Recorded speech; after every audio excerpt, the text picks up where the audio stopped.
Hey friend, if we've learned anything so far here at the Fit Flamingo, it's that we are going to love and nourish our bodies with so much grace and compassion. This goes for while we're traveling too. I think it's so cool to get to a place where traveling is just this like really dreamy extension of the life you already live, but maybe it's just like a more elevated and like zhuzhed up version. And specifically with food, I don't see vacations as the place where I'm gonna go totally wild with food and go completely 180 of what I eat in everyday life. I may do a little bit of that, but I'll do it in a way that still nourishes my body and helps me feel really good.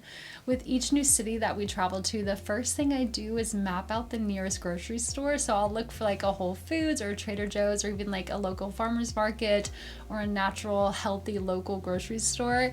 If I'm staying in an Airbnb or somewhere that has a kitchen, I'll pick up a few snacks and maybe even a few dinner options so we can make healthy meals at home.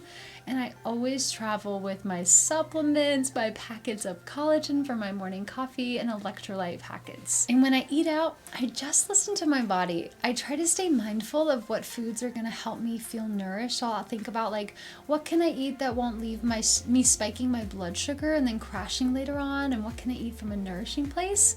And even when traveling, how can I ensure that I'm eating and drinking water consistently throughout the day? Because sometimes we can be so on the go that we forget and we crash and then we feel awful. We've all been there, right?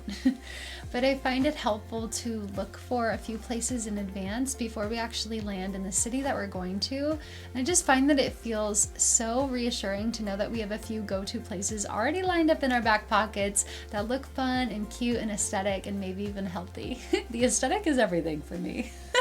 And the last thing I kind of want to touch on is when I travel, I don't go crazy with the alcohol. I try to be really mindful of that because for me, I feel terrible when I drink alcohol. Like even just one glass, it re-triggers a lot of my gut issues.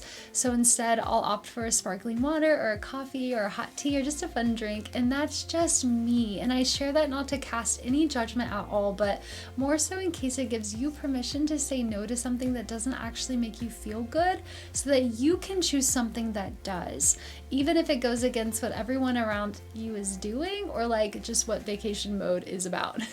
And that's our food freedom training while traveling. It's not about being perfect, it's about doing your best. Do your best with what you have when you have it.